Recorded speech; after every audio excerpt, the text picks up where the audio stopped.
ಜೈ ಶ್ರೀ ದುರ್ಗಾಂಬ ಹರ ಹರ ಮಹಾದೇವ್. ನಮಸ್ತೆ ವೀಕ್ಷಕರೇ. ಇವಾಗಿನ ವಿಚಾರ ನೋಡಿ, ನೀರು ಎಷ್ಟು ಶುದ್ಧವಾಗಿದೆ ಅಂದರೆ ಇದು ಬರ್ತಾ ಇರೋದು ಕಾಡುಗಳ ಮಧ್ಯೆಯಿಂದ ಹರಿದು ಬರ್ತಾ ಇದೆ.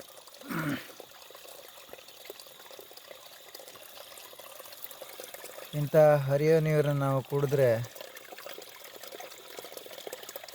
ಈ ನೀರಷ್ಟೇ ಶುದ್ಧ ನಾವು ಕೂಡ ಆಗಿರ್ತೀವಿ.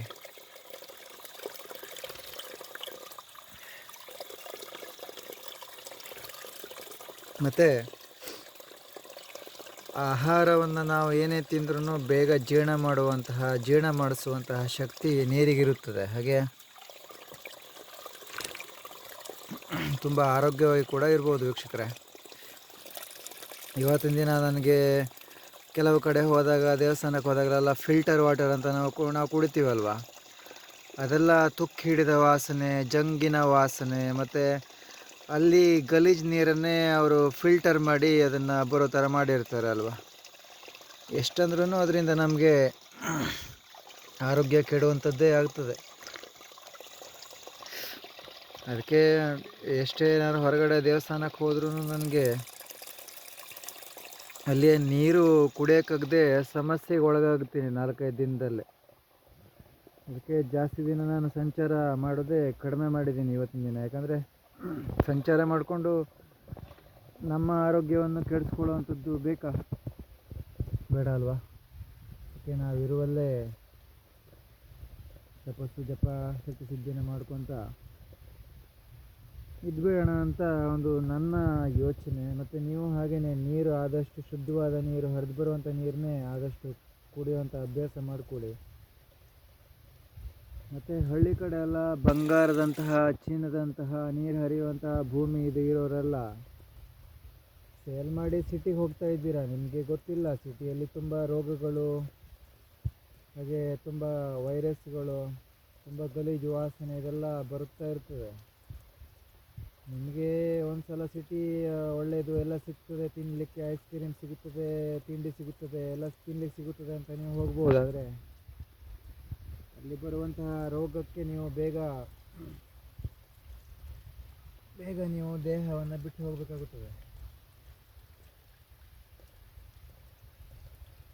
ಆದಷ್ಟು ನೀವು ಹಳ್ಳಿ ಕಡೆ ಒಳ್ಳೊಳ್ಳೆ ಭೂಮಿ ಇದ್ದವರೆಲ್ಲ ಯಾರು ಕೂಡ ಭೂಮಿಯನ್ನು ಕೊಟ್ಟು ಸಿಟಿಗೆ ಹೋಗುವಂಥ ಪ್ಲ್ಯಾನ್ನ ಮಾಡ್ಕೊಳ್ಬೇಡಿ. ನಿಮ್ಮ ಮಕ್ಕಳು ಇವತ್ತಿನ ದಿನ ಇಂಗ್ಲೀಷು, ಗಣಿತ, ಅಮೇರಿಕಾ ಅಲ್ಲೆಲ್ಲ ಹೋಗಿ ಬಂದ್ಕೊಂಡು, ಅಪ್ಪ ಇಲ್ಲಿ ಏನಿದೆ, ಅಮ್ಮ ಇಲ್ಲಿ ಏನಿದೆ, ಈ ಹಳ್ಳಿಯಲ್ಲಿ ಏನಿದೆ, ಈ ಕಾಡಲ್ಲಿ ಏನಿದೆ, ಈ ತೋಟದಲ್ಲಿ ಏನಿದೆ, ಈ ಗಿಡದಲ್ಲಿ ಏನಿದೆ, ಬನ್ನಿ ನಮ್ಮ ಜೊತೆ ಸಿಟಿಯಲ್ಲಿ. ದುಡ್ಡು ಬೇಕಾ, ಚಿನ್ನ ಬೇಕಾ, ವಜ್ರ ಬೇಕಾ, ಕಾರ್ ಬೇಕಾ, ಏನು ಬೇಕು ನಿಮಗೆ, ಎಲ್ಲ ಕೊಡಿಸ್ತೀನಿ ಬನ್ನಿ ಅಂತ ನಿಮಗೆ ಮಕ್ಕಳು ಮಾಡಿ ಇದ್ದಿದ್ದೆಲ್ಲ ಸೇಲ್ ಮಾಡಿ ಸಿಟಿಗೆ ಹೋಗಿ ಆಮೇಲೆ ಇದ್ದಿದ್ದೆಲ್ಲ ದುಡ್ಡೆಲ್ಲ ಒಂದಿನ ಕಳ್ಕೊಂಡು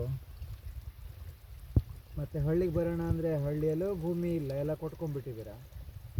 ಸಿಟಿಯಲ್ಲಿ ಉಳಿಯೋಣ ಅಂದರೆ ದುಡ್ಡು ಇಲ್ಲ. ಆಮೇಲೆ ಸಾಲ ಸೂಲ ಮಾಡಿಕೊಂಡು ಇರೋ ಮನೆನೂ ಮಾರ್ಕೊಂಡು ಆಮೇಲೆ ಬಾಡಿಗೆ ಮನೆಯಲ್ಲಿ ಇರೋ ಪರಿಸ್ಥಿತಿ ಎಷ್ಟೋ ಜನಕ್ಕೆ ಇವತ್ತು ಬಂದಿದೆ ವೀಕ್ಷಕರೇ. ಸರಿನಾ? ಅದಕ್ಕೆ ಇರುವಂತಹ ಒಂದು ತುಂಡು ಭೂಮಿ, 10 ಗುಂಟೆನೋ 20 ಗುಂಟೆನೋ ಅರ್ಧ ಎಕರೆನೋ, ಆದಷ್ಟು ಹಳ್ಳಿ ಕಡೆನೇ ಇರುವಂತಹ ಅಭ್ಯಾಸನ ಮಾಡಿಕೊಳ್ಳಿ. ಸಿಟಿಲಿರೋರು ಕೂಡ ಹಳ್ಳಿಯಲ್ಲಿ ಭೂಮಿ ಸಿಗಲ್ಲ ಅಂತೇನಿಲ್ಲ, ಸಿಗ್ತವೆ. ಇವಾಗ ತಗೊಂಡು ಅಂತೂ ಆದಷ್ಟು ಜನರಿಂದ ಅಂತರ ಎಲ್ಲ ಕಾಪಾಡಿಕೊಂಡು ನಿಮ್ಮ ಆರೋಗ್ಯವನ್ನು ಕಾಪಾಡ್ಕೊಳ್ತಾ ಹೋಗಬೇಕು. ಇಲ್ಲಾಂದರೆ ಇವತ್ತಿನ ದಿನ ನೋಡಿ ಹೇಗೆ 2018ರಲ್ಲಿ ಕೊರೋನಾ ರೋಗ ಬಂದಿತ್ತು, ಅದೇ ಥರ ಇವಾಗ ಇನ್ನೊಂದು 2 ವರ್ಷದೊಳಗೆ ಮತ್ತೆ ಅದಕ್ಕಿಂತ ಜಾಸ್ತಿ ರೋಗಗಳು ಬರುವಂತಹ ಸೂಚನೆ ನಮಗಿದೆ. ಅದಕ್ಕೆ ನಾವು ನಿಮಗೆ ತಿಳಿಸ್ಕೊಡ್ತಾ ಇದ್ದೇವೆ. ಅದರ ಜೊತೆ ಪ್ರೇಮಾನಂದ ಗುರೂಜಿ ಹೇಳಿದಿರಲ್ವ, ಹೊರಗಡೆ ರಾಜ್ಯದವರು ಹಿಂದಿ ಮಾತಾಡ್ತಾರೆ, ಅವರಿಗೆ ಆರೋಗ್ಯ ಕೆಟ್ಟು ಒಂದು 4-5 ಡೇಸ್ ಆಗಿ ನೋಡಿ ಅವರು ಹಾಸ್ಪಿಟಲ್ ಅಡ್ಮಿಟ್ ಆಗಿದ್ದಾರೆ. ಕಾರಣ ನೀರು, ಆಹಾರ ಜನರನ್ನು ಜಾಸ್ತಿ ಹಚ್ಕೊಂಡ್ರು. ಇಲ್ಲಿ ನಾವು ಆರೋಗ್ಯವಾಗಿರಬೇಕು ಅಂದರೆ ದೇವರನ್ನು ಹಚ್ಕೋಬೇಕು. ಸರಿನಾ? ಅವರ ವಿಚಾರವಾಗಿ ನಾನೇನು ಹೇಳ್ತಾ ಇಲ್ಲ, ಅವರಿಗೇನು ಗೊತ್ತಿಲ್ಲ ಅಂತಲ್ಲ. ಆದರೂ ಎಷ್ಟು ಗೊತ್ತಿದ್ರೂ ಎಷ್ಟು ತಿಳ್ಕೊಂಡ್ರೂ ಕಡಿಮೆನೇ. ನಾವಿಲ್ಲಿ ಮಾತು ಜಾಸ್ತಿ ಆದ್ರೂ ಅದು ವಿಷ ಆಗಿಬಿಡ್ತದೆ.